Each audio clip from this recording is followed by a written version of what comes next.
They ask question that if Ahlul Bayt are ma'soom, so that this means that they are forced to be good people, they are forced not to commit sins, and if it is so, they cannot be our role models. This is because they don't understand the nature of Ismah. The nature of Ismah is not to be forced. When we say it is a kind of creational guidance, doesn't mean that they are like robots who are designed not to commit sins.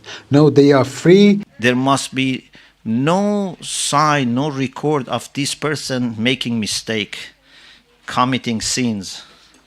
Otherwise, people will always take advantage. They say, maybe here he has made mistake. Or if Rasulullah made mistake, I can also make mistake.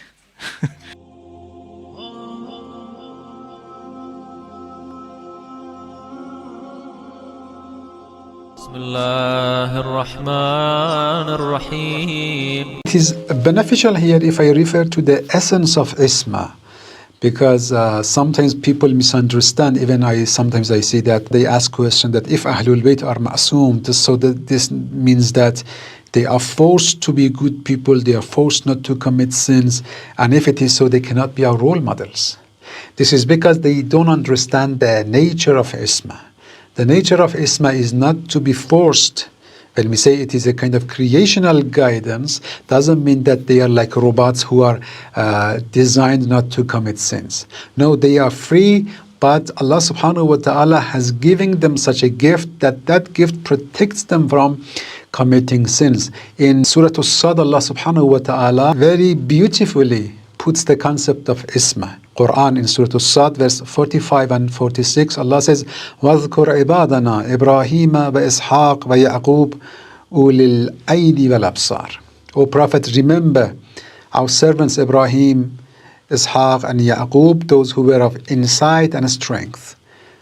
So they had insight and wisdom which was given to them, and they had such Ismah and such knowledge that protected them on the right path. How this happened to them? Allah says, "Inna akhlasnahum bikhalisatin dhikra dar." Indeed, we purified them in a very specific purification. A very exclusive purification was given to them. What is this specific purification? Dhikra dar, remembrance of Akhirah. So what makes a prophet infallible? What makes Imam infallible? It is the kind of knowledge, the kind of vision they have towards Akhirah. Nobody who is wise is likely to accept a pleasure of a single moment at the price of suffering for a long, long term. Allah subhanahu wa ta'ala says, لَوْ تَعْلَمُونَ عِلْمَ الْيَقِينَ لَتَرَوُنَّ الْجَحِيمَ. If you had that eyes of certainty, you could see hell from this world.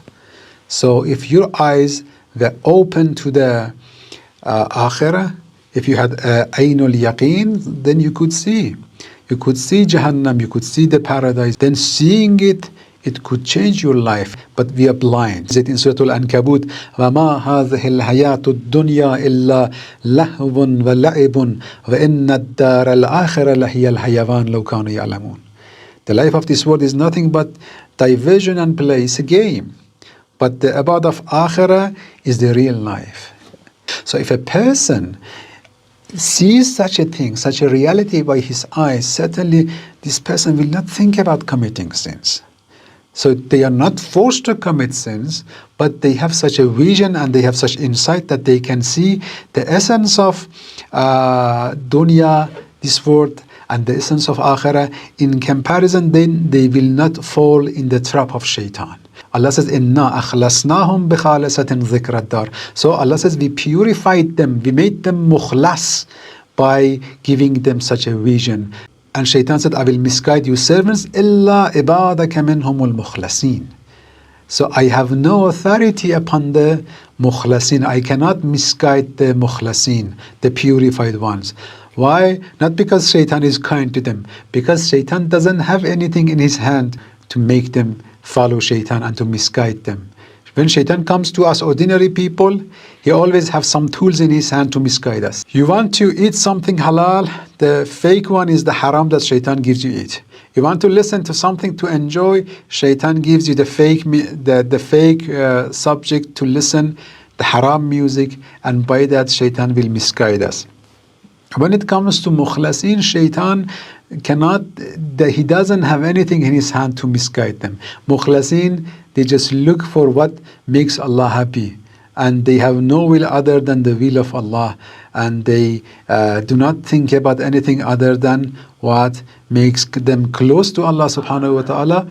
And here shaitan has no authority upon them, because shaitan has nothing to attract them, and then they will be far away from shaitan. So when Allah subhanahu wa ta'ala talks about Yusuf alayhi salam, Allah says لِنَصْرِفَ عَنْهُ السُّوءَ وَالْفَحْشَاءَ.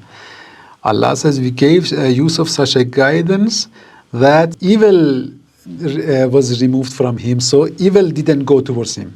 Doesn't say Yusuf didn't go towards evil. No, evil didn't go towards Yusuf. Means that by such a vision, by such burhan and such guidance that was given to them, insight that was given to them, so they are far away from falling in the trap of shaitan. So Ismah literally means to save, to protect. Technically, we use Ismah to refer to a quality that any hujjah of Allah should have, not only prophet. Any hujjah of Allah, whether it's prophet or imam, they should have, in the sense that they don't commit sins. They don't commit mistakes. We can argue from hadith, we can argue from Quran. For example, when Allah says to Ibrahim that إِنِّي جَاعِلُكَ لِلنَّاسِ إِمَامًا, I made you imam for mankind. Okay? Is this imam going to be also given to my progeny? قَالَ لَا يَنَالُ عَهْدِي الظَّالِمِينَ. My ahd, my covenant would not reach zalimin. So imam, nubuwwah, these are ahd of Allah. These are covenants of Allah. These are positions that Allah decides. And they don't reach zalimin. Question, who are zalimin? Whoever disregards the boundaries that Allah has set up is zalim. They have done zulm to themselves, maybe to others, maybe not. Every zalim at least does zulm to himself. Any sinful person cannot become imam, cannot become nabi. Some people may say, when they are going to be appointed, they should not commit any sin. Before that, it's not a problem. But we say no.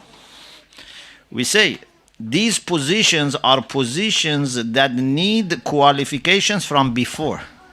Yeah, you cannot appoint someone and then say, okay, we will give him qualifications. If someone has been zalim, how can he become hujjah of Allah? We are not talking only about this point on. We are talking about before. Allama Tabatabai has a beautiful point here. He says there are 4 options. Let us see what was the question of Ibrahim about. Someone who was zalim all his life. Certainly this was not what Ibrahim asked for, that such people are going to become imam or not. Someone who was good and then become bad. This also is not someone that Ibrahim could ask about, okay? There are only 2 groups that he could wonder which one is going to become appointed as imam. One, those who were good and are going to be good. Those who were bad and then became good. Allah says, La yanalu ahd al-zalimin. Means those who were bad, they are not going to receive my appointment. And we have also many hadiths, but even we can use rational argument. How people are going to trust him wholeheartedly? Especially when he is asking them for radical shift. someone was all his life worshipping idols, drinking, I don't know, whatever they wanted, they were doing. Now someone tells them you have to change. If they think that this person can make mistake, then they have excuse to always say, maybe this is where he made mistake. Maybe this is where he didn't understand what Allah wanted to tell him. So I myself normally use this argument. I say, in order to establish trust and have obedience so that they can undergo big changes, there must be no sign, no record of this person making mistake, committing sins. Otherwise, people will always take advantage. They say, maybe here he has made mistake. Or if Rasulullah made mistake, I can also make mistake. So the purpose will not be achieved. Allahumma salli ala Muhammadin wa ali Muhammad.